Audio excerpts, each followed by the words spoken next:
Hi, everybody. Welcome to Marketing Monday. It is the second to last Monday before the opening day for summer bookings. Just recorded a podcast on that. Talked about that a little bit in the Superhost Sunday yesterday. And really, this is one of the things, and the most important thing I want to take from a marketing perspective here, folks, is this creates an opportunity for you to market to your customers. And that's kind of what I want to start off talking about today, is creating opportunities to market to your customers, to your clients, to your guests. They're all the same thing, right, Chris? So how do you create opportunities to market to your guests? Well, there's usually use the highlights of things or of moments in time that you can kind of piggyback off of, similar to newsjacking, but using the things of that we commonly do as ways to kind of give you a reason to get in, or to send a message, or to send an email. Usually holidays work great for that, but even other things to be able to hop in and get in front of someone. It's like literally, as of Saturday, we flew home from Montana on Thursday. My wife and daughter flew out on Friday, and Saturday, Sunday, and today, like 12, 13 inches of powder, on the mountain. So if literally that is something that I can send to all of my past guests, or I can be posting into buy, sell, trade groups. You take a screenshot of the weather report, take a screenshot of open snow if you're a skier or a boarder, and you use that. And then you leverage that to say, hey, check out my new, you just want to have a 50-yard walk, the closest to chair number one, check out my new, 1-bedroom ski in, ski out condo, right? So that creates opportunities based off of something like weather. The Morgan Wallen concert that, you alerted me to a couple of months ago. Morgan Wallen started Boots in the Sand. He bought Hangout Fest from, what's that guy's name? I can't remember his name. He owns like Hapa Gulf Shores in Destin, it seems like, and I forgot his name. Anyways, so when he adds Post Malone, that's another opportunity to be able to let your guests know, especially if you have an available booking. Taylor Swift coming to Vancouver. Vancouver did a tremendous job of marketing that too. I don't know if you saw that stuff, Chris. Unlike any other stop on the entire Eras tour, they went all out. They had like the police department videos, were making videos and stuff, putting on their friendship bracelets. They had these neon signs all over with like long live and style and these different things they were doing. So even the city of Vancouver, probably the tourism bureau, took advantage, kind of not really news jacking, but event jacking. And event jacking is something that is absolutely, critical. So those of you that are in the Boone, Seven Devils, Grandfather Mountain Beach, Sugar Mountain, Banner Elk area, the Woolly Worm Festival was canceled this year. And there's these avid people that are coming every single year to the Woolly Worm Festival. So letting your guests know as soon as we have dates for the next year's event. And this sounds, and unless you own in that market, nobody has any clue what the Woolly Worm Festival is, but it's a big deal there that sells out the majority of short-term rentals in that market. And that goes all the way from beach all the way up to Boone, right? So that's when you want to take advantage of that. So set up like Google alerts for the Woolly Worm Festival and date announcements and things of that nature. I probably get 15 to 20 Google alerts every single day regarding Airbnb Vrbo stuff on regulation. And then I've got them set up for my markets. This is how you're going to get the information to be able to create the opportunity to, communicate with your guests. Chris, one of the things I hate is marketing around holidays. And not because right now, if you're running Facebook ads, we're at an all-time high, like I shouldn't say an all-time, but a year-long high of our cost for running Facebook ads, LinkedIn ads, Instagram ads, TikTok ads, because they're all auctions and we're all competing with everybody that's trying to get into the wallet. We're not just competing with people in the short-term rental space or vacation space. And, I saw somebody post today about like sending out Christmas cards. It's just your fucking Christmas cards are not special to anybody, right? What is special is celebrating Christmas in July, right? And literally sending out a Christmas card in July for Christmas, as opposed to sending out Christmas cards. It's like you want to celebrate Easter, well, maybe that's probably a bad example. We better celebrate Jesus Christ on Easter, but we may want to do that a little bit ahead of time, right? So the element of surprise to create opportunity. And so I guess, Chris, this will be my 4th year doing the official opening day of summer booking season on Christmas. I'll do a live broadcast into the Build Short-Term Rental Wealth Facebook group, right? And that's an opportunity that I've created to communicate with you guys as my community. And I kind of took that, and I refer to Christmas in July when I was in the ground transportation space. Assurion, which is the largest insurer of electronics in the world, was a client of mine. Well, let me rephrase that. They weren't a client of mine at the time, and I got invited to their vendor day with like Delta Airlines and Marriott and all these different large companies, and everybody's there in suits. And Bill and his director of sales, Don England, were in elf suits. And we had a Santa Claus, and I brought in Tracy Shank. I don't know if you've ever, you met her. Didn't they do something for us at one of our lab lives? Right. So we had Santa taking photos with all of the staff from Assurion, and Bill and Dawn were the elves, flanking them, taking these photos. And then we go to our booth, and literally we gave away to the travel managers, which are the ones that book the corporate travel for, all 4,000 employees or whatever it is around the world. We gave them the ability to be an executive for a day. So we let them test out our service. Right? We literally picked them up at 6 or 7 o'clock in the morning, took them to work, picked them and their girlfriends or whoever, they're mostly all female, to go to lunch. Then we give them 2 hours after work to where they could go shopping, they could go to drinks with the girls, whatever they wanted to do. So they get that full experience of what it's like that they're actually booking with us, with their people, their sales team, their C-suite executives, whatever it is. Well, Bill, I don't really give a crap about that. That has nothing to do with short-term rentals. It does. It's the experience. I'm literally looking over here, Chris, at like the Elk Lodge drone footage, right? And that's the best way that we can communicate what it's going to be like for your guests to be able to stay on our property. It's why Andrew Keller was probably one of the very first photographers to actually start facilitating and helping with lifestyle photos. I believe that we all should be doing lifestyle photos. Oh my God, I can't show people, I can't show guests. Well, get some social media people out to your property to get some lifestyle photos. Let them stay for a weekend.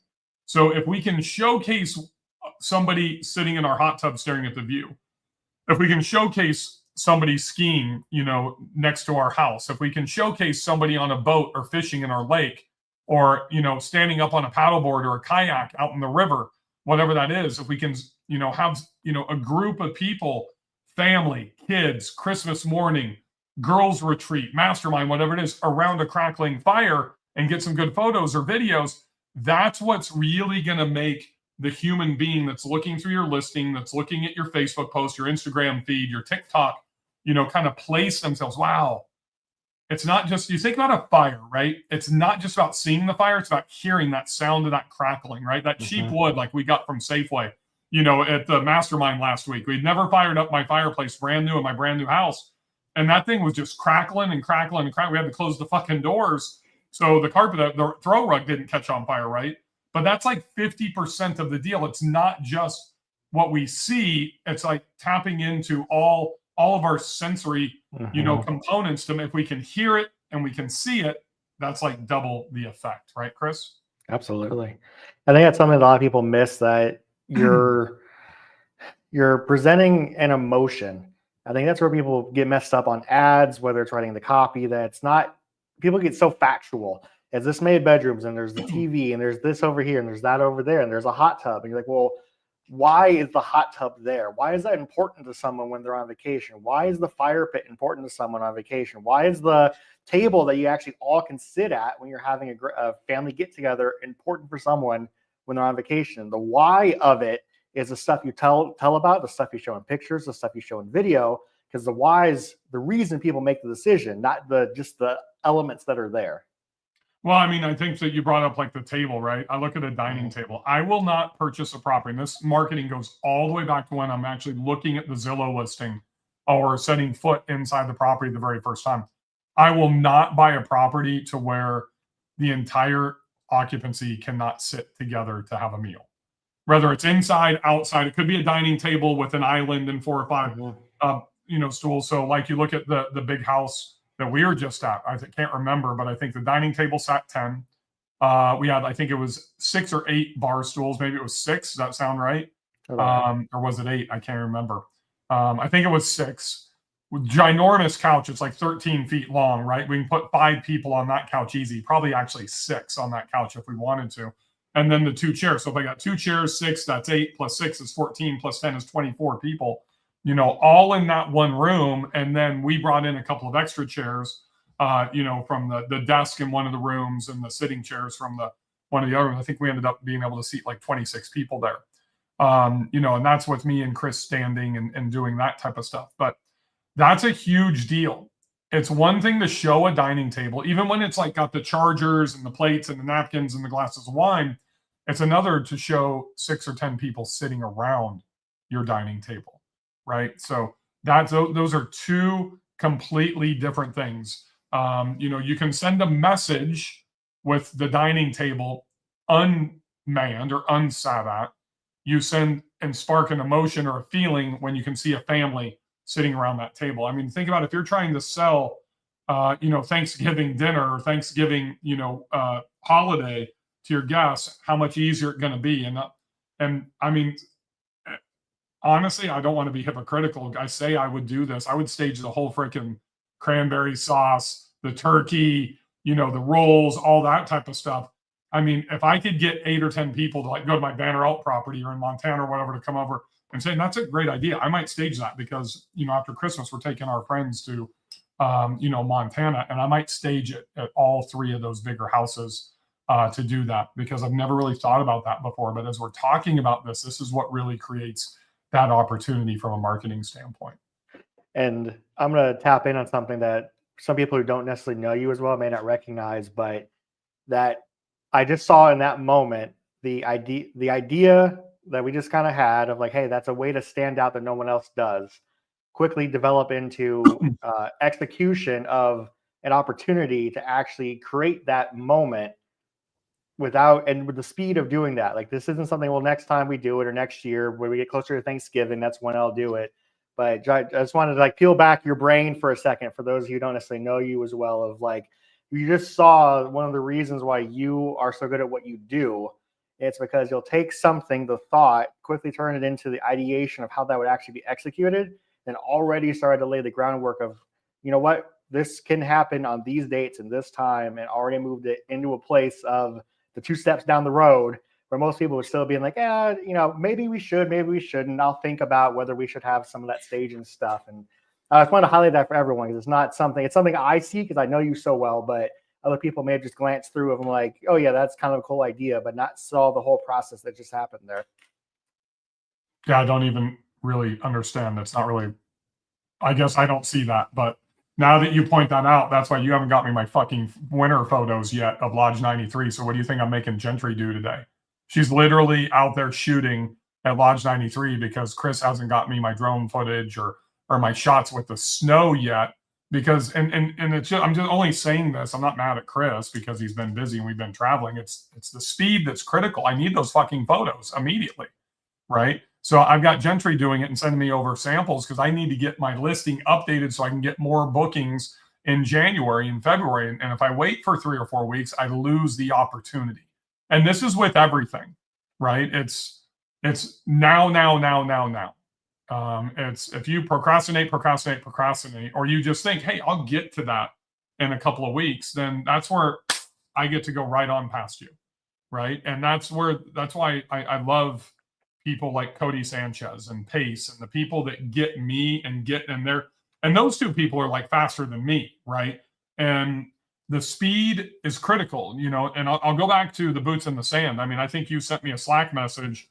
I turned around and right here, I put the website up on my Vibe board and literally shot a video and probably had it up within 15 minutes. Not an hour, not a day, not a week down the road, but that is something that we've got to take advantage of super, super quickly. I know we've referenced this previously, and I don't remember what the name of his company is, but Ryan Reynolds, right? And, he doesn't news jack. He viral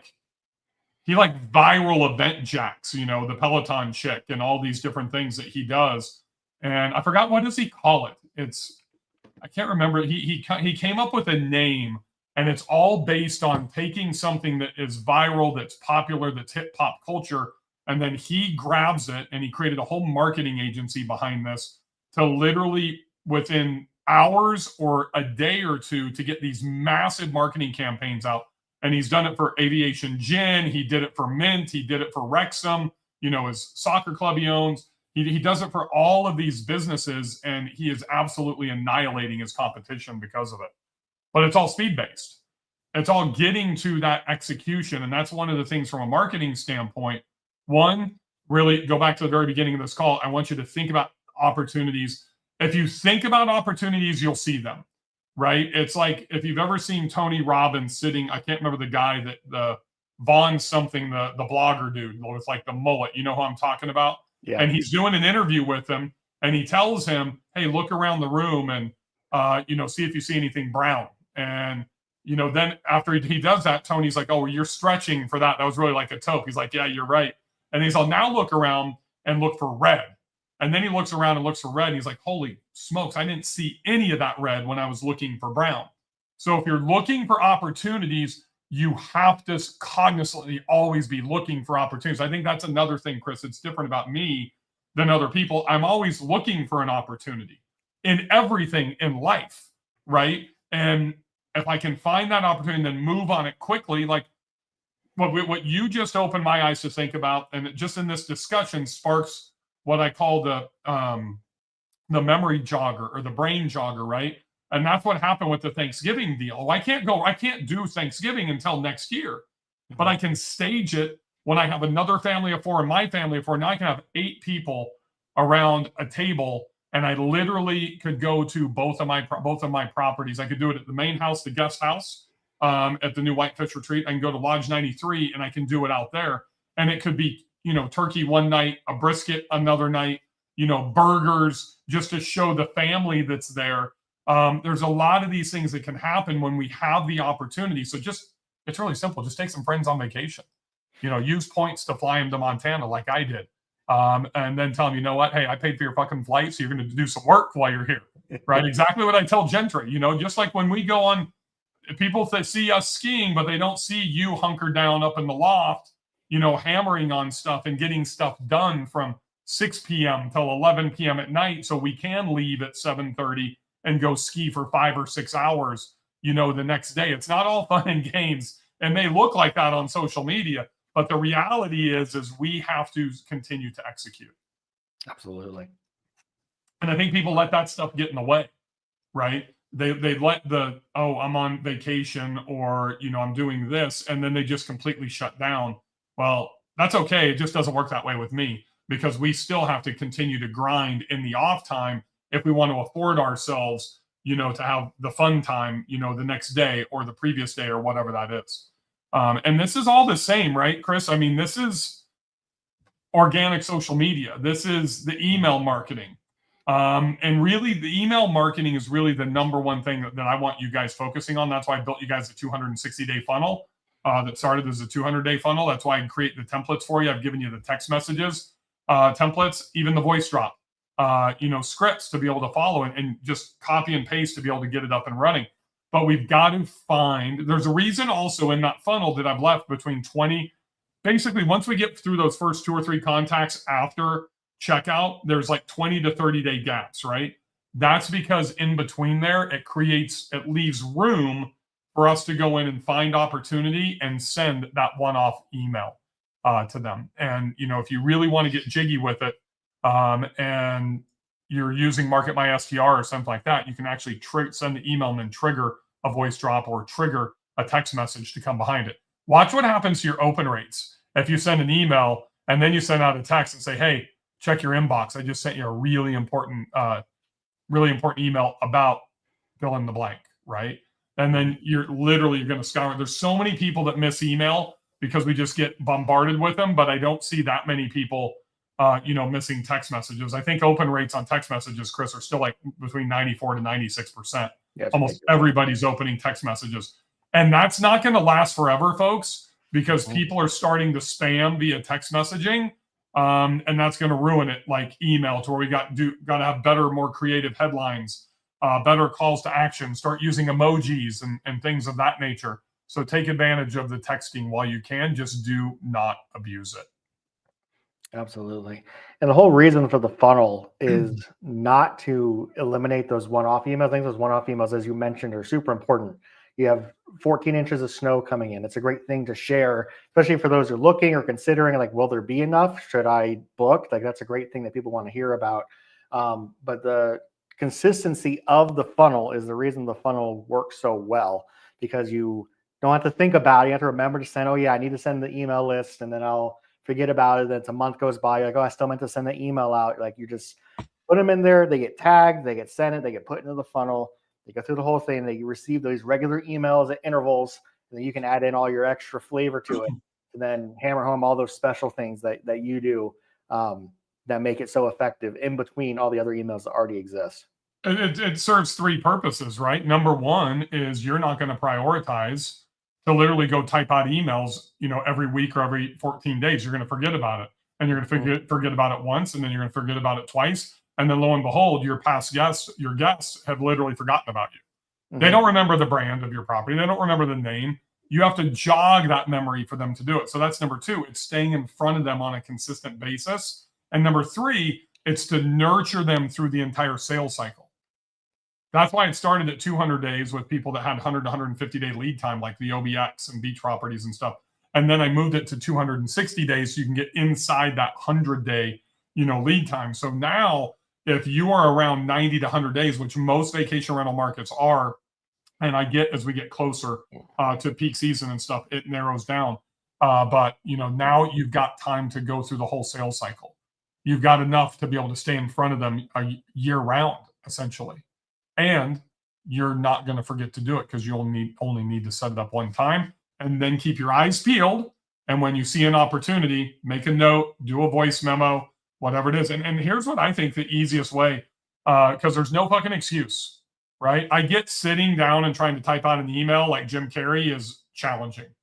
But when we all literally are attached to this thing, we literally see something and we can voice memo it and type out your email via voice memo, or straight into a Google Sheet or into an Otter or Firefly, whatever app you want. There is no excuse. Then you just go run that thing through Grammarly or Jasper.ai, and you've got yourself an email in like less than 5 minutes.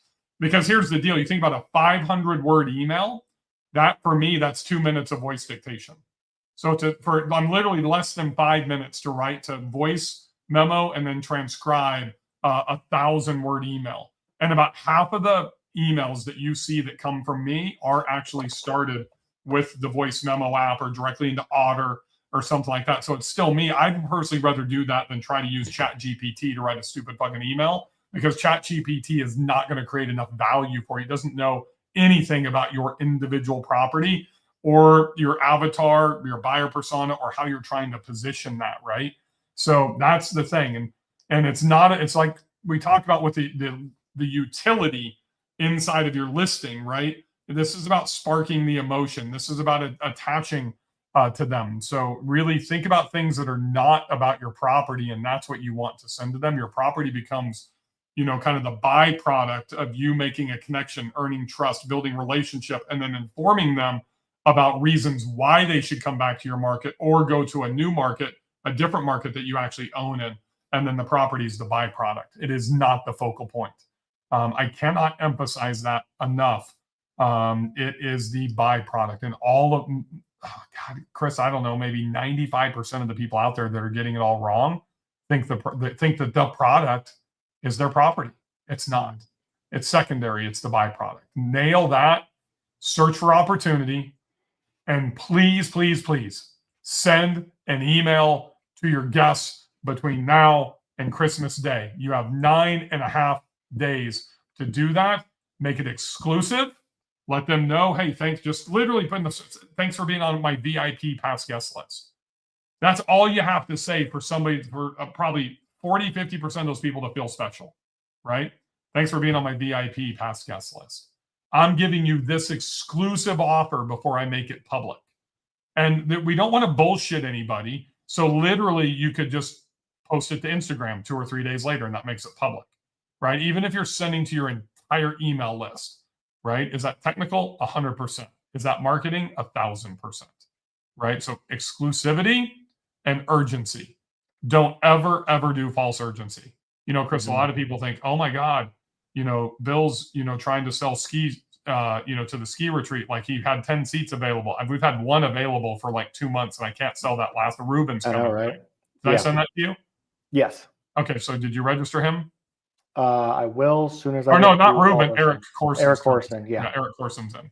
Cool. Yeah. So create the opportunity, take advantage of Christmas, make sure that you are selling everything else except for your property. Use exclusivity, use urgency, and most importantly, smash that subscribe button and be right back here next Monday for Marketing Mondays. Happy hosting, everybody.